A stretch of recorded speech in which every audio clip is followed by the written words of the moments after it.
Hi, Kevin. How are you? Fine, fine.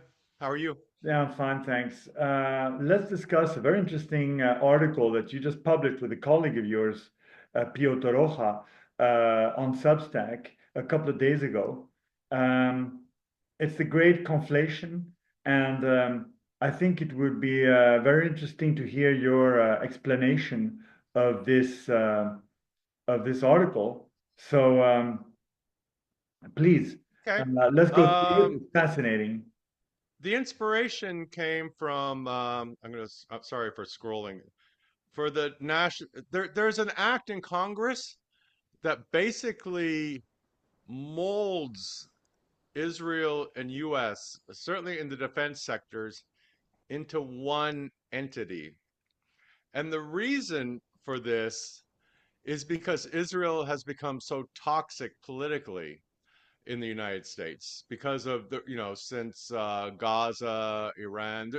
It was always controversial, but not controversial, but among more of the extreme. But there was a large, like, kind of middle establishment that was super Yeah. pro-Israel. But now electorally, it's you pay a heavy price, Yeah, even on both sides, more so on the Democrat side for now. But for example, Tucker Carlson is contemplating a new party which would be, yeah. I call it Zionist skeptical. He's The not in America any way Party, right? anti. The America Party. Yes, yes, yes. And so the right, uh, the MAGA base, MAGA started as Israel skeptic in 2015, 2016, and the kind of pro-Zionist types didn't like Trump. Um, there was a whole magazine article called by National Review called the title was Never Trump, and it was like a number of kind of neocon Republicans attacking Trump. What happened over time is the kind of the Lindsey Grahams and those type of guys took over MAGA basically, and it became very kind of pro-Zionist and pro-war, But I have a pro-Iran war, question for here example. about that because when you Yeah. say that it was like, let's say, anti-Zionist several years ago, but then how do you explain that Charlie Kirk, who was the head of Turning Point USA, which was basically very much MAGA, US Republican conservative, he sort of switched, it seems, switched to being anti-Israel actually the summer of last year, basically the summer before he died, right? So how do you I explain that? would say I would say he's a weather vane. I would say, first of all, I don't think he was particularly MAGA to start with. Probably not. I have to go back to 2016. I strongly doubt it because he's so establishment. But what happened is, and he's recruiting youth. So he's on the campuses. He's getting the young people. Pro-Zionism is very boomer, people our age or my age, are super pro-Zionist, but the young people coming up are not. So I think what happened is that he hit the college campuses and he was getting hammered by young right-wing Republican guys saying, "What's up with Israel? Why are we constantly on Israel?" So what he was trying to do was kind of mend fences between the establishment and the youth. And one way he did this was he was always pro-Zionist, but he was against the Iran war. So he took, I guess he calculated, okay, we're never going to do that, so it's safe for me to I be understand. anti-Iran war because it's not going to happen. And then Just, I just think he started realizing, uh-oh, this might just start yeah, happening. but just to get back to this point you were making about this National Defense Authorization Act between Israel and US. If my understanding is correct, it hasn't been voted through yet, right? And it's not certain that it actually will be voted through fully in Congress and Senate. Is that correct? I think the word vote is doing a lot of work there. They're going to try to do it so there's no vote. It has not passed yet. It has not passed. Because it It's is it. kind of controversial, even for Zionists in the Congress. It is very controversial because it will actually mean a fusing almost of the two militaries, Well, right? like, you can see it. Yes, it's exactly that. But for political Zionists, for politicians, they would actually prefer to have mold the two countries to. What they want to do is get it off the electoral agenda. You know what? So they can kind of say, "Oh, I'm against funding Israel." And Netanyahu yesterday literally said this. He admitted, "Yeah, it's this whole thing about cutting funding for Israel is yeah, that's one thing, but over here we're actually merging the two entities, so we don't need any handouts anymore because we're you and you're us." Yes, exactly. And it seems that he said to Lindsey Graham, according to Netanyahu, he said to Lindsey Graham just last week that he didn't need any help from the United States. He could handle Israel and its many enemies all by himself. To which Lindsey Graham responded, "Oh no, I could not let you do that. You need our help, of course." Yeah.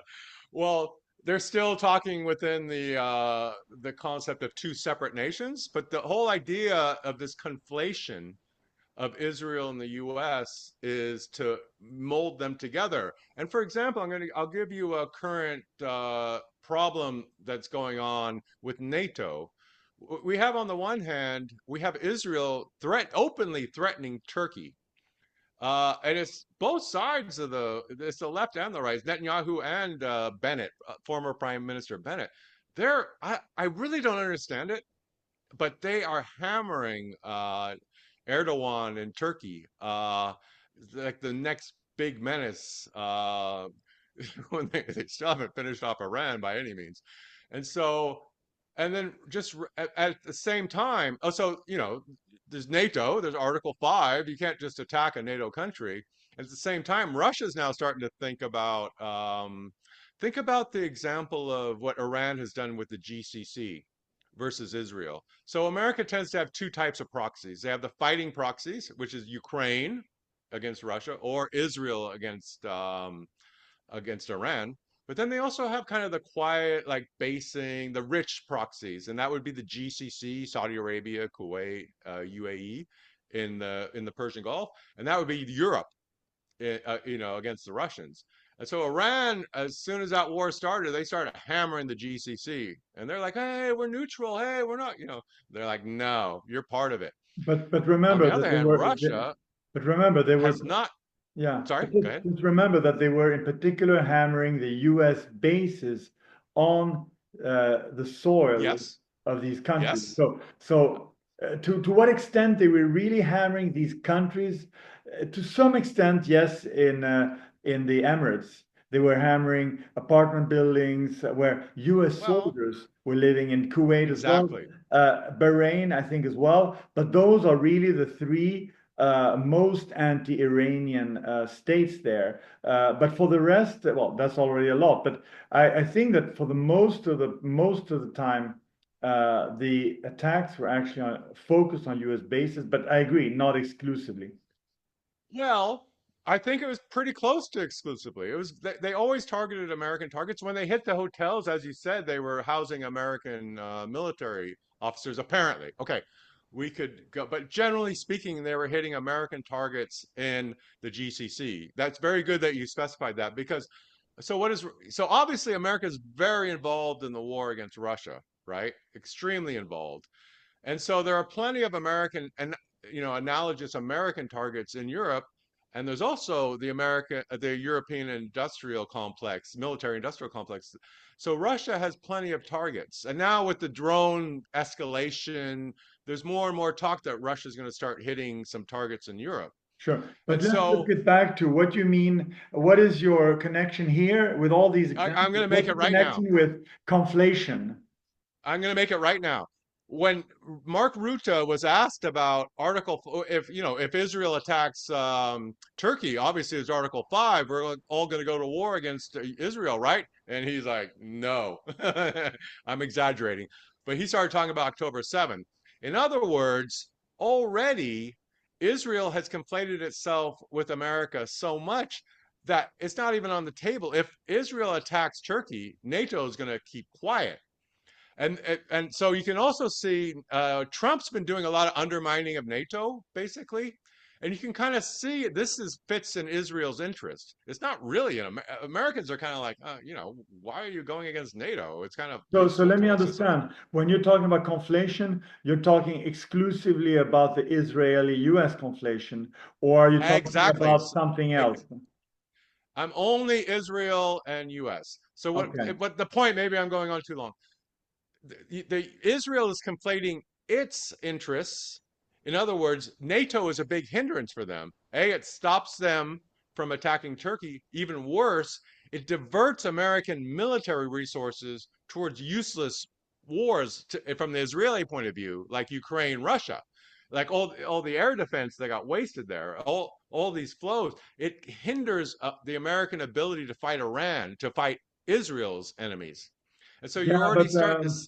I would maybe just push back a little bit on that because the thing is that NATO is supposed to be a European or North Atlantic area treaty. So Yes, you could state that actually what goes on in the Middle East has no connection with NATO. I agree, it's not I exactly agree true completely. because you have Turkey, you have the NATO involvement in Iraq and in Afghanistan, but generally you could say that NATO doesn't really see its objectives as being also Middle East. But anyway, I get your 100%. point related to Turkey and Israel. Yeah.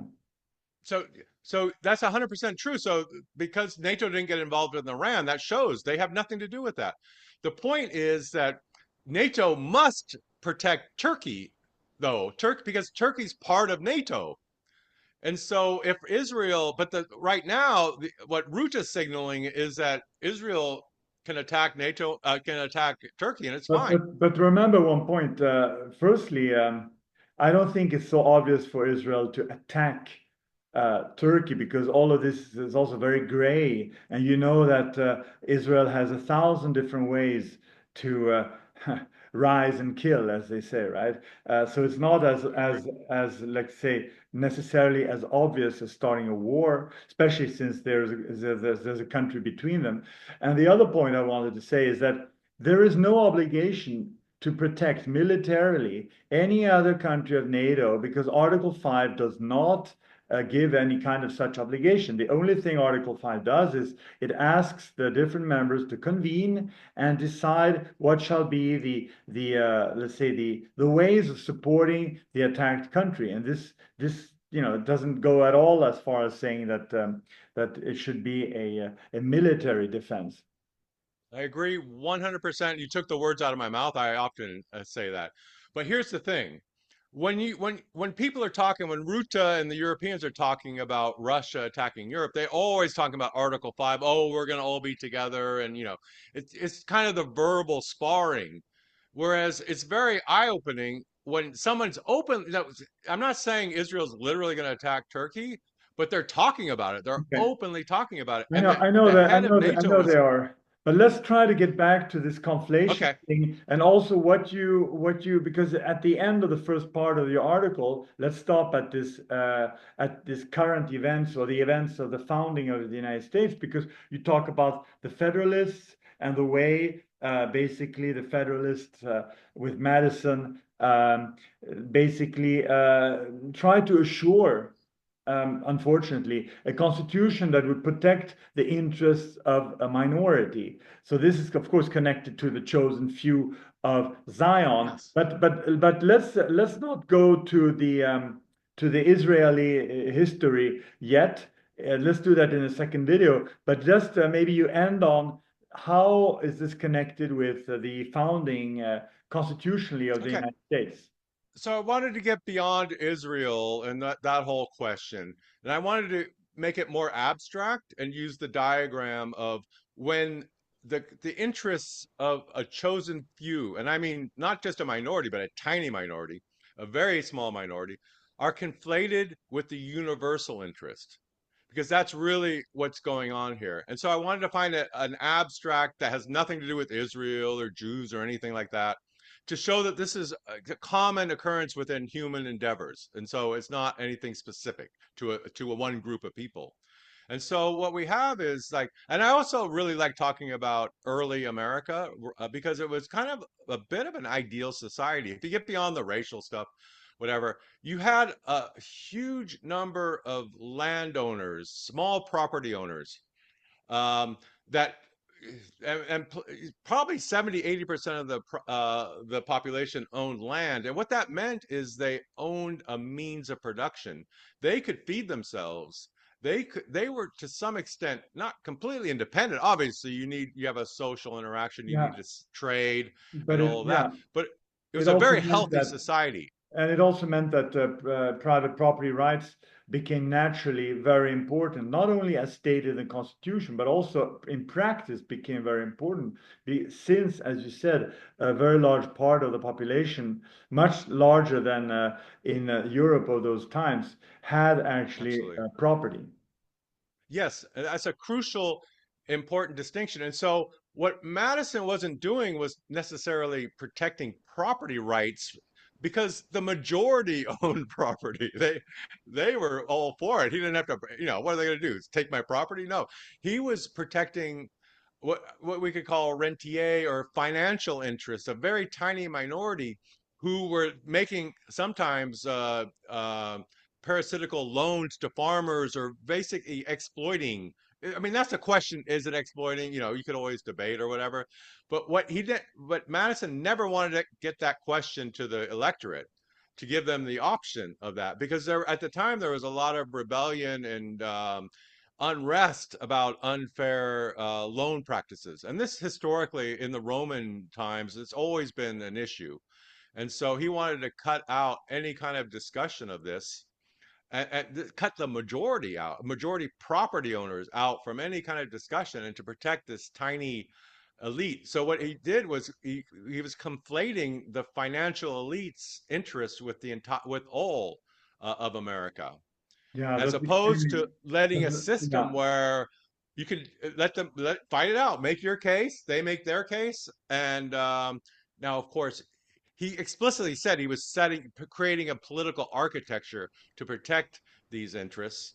yeah, Now, but and so that's that's basically the reason I included that. And also I wanted to introduce the concept of oligarchy, because a lot of, my thinking is that we don't have a vote on Israel basically because we have an oligarchy. But that's not saying very much because Robert Michel says the iron law of oligarchy. I mean, most institutions they tend towards oligarchies. So, so I wanted to show how the American Revolution kind of knocked out the hereditary aristocracy, which is a feudal remnant, and then but then they protected a financial elite. Yeah, okay, maybe I A make some comments here because I think it was not exactly financial in those days yet. This came later, unless you have a different definition of what finance means. But when we talk about financially today, we talk about a very different kind of society and commercial relations than what was going on in those days. But another point I wanted to make is, indeed, you talk about the Federalists, but I think it's also very important to talk about the anti-federalists, the movement of these also you could say elite people around Thomas Jefferson who tried to fight against this. I think it's very important because the arrival of the Bill of Rights and the amendments to the Constitution are really the product of this attempt to let's say to amend the Constitution because these people, the anti-federalists, really saw the Constitution as what you say, something that did not defend the rights of the people sufficiently. So I think this is very important. In the end, of course, it turned out the wrong way, right? Because the even the amendments to the Constitution are being violated very often. However, I think it's very important this point that you're making about going back to the origins of the founding of the United States, because a lot of the problems that we see in the United States today really come from the founding, because people try to talk about the founding fathers in such positive terms. But we have to remember exactly what it is that you're saying here is that they were not always out to protect the people, and they wanted to create this little privileged group, the chosen few, right? And I think this is very important, a way to understand also the democratic deficiency that exists in the United States today, the fact that Washington is completely disconnected from the people. So one of the articles I wrote for the Mises Institute brings this up, and it's really it's called "The Reasons for the Dystopian and Oligarchic Nature of the United States." You can find it. I will put it in the notes to this video. So I think this is very important, and it's very important also to see how this attitude of the chosen few actually made the relationship between Israel and the United States much more obvious in a certain way, because between, of course, they're not Semites in Israel, those who lead, right? They're not. We know that, but nevertheless, from a Middle Eastern old religion to connect with this Anglo-Saxon new country, sometimes one can wonder how the relationship became so close. But one of the reasons is, of course, this point that you mentioned about the chosen few, right? That is a concept that exists very much in Washington and Tel Aviv, not to speak of Jerusalem, right? So I think that's really important. You wanna make some final comments before we close this, let's say, this first part? Yes, I think the structure of oligarchy is a weak structure in the sense is that outside forces can overtake your because you only have to manipulate a small number of people in order to gain power over a much larger entity. And so, in the rest of the article, which we will go into later, I kind of explain the religious background to from the Canaanite religion of how we started with actually an oligarchy, and it was easy to be usurped by into monotheism, which is a really fascinating story, actually. Yeah, And it's something that when we talk about the Bible, people really don't talk about very much at all. But no, there's a lot of recent new scholarship and archaeological finds that back up this as a proposition. There's no proof, there's no. no final truth to any of this. But But let's go through this in the next video. I think yes, yes. it's key. In the next video, I would like also to a little bit start with oligarchy because it's something that I've been writing a bit about as well. So I have a few comments about that. But anyway, that was really interesting. Thanks, Kevin, and talk to you soon. Thank you, Finn. And soon. Bye.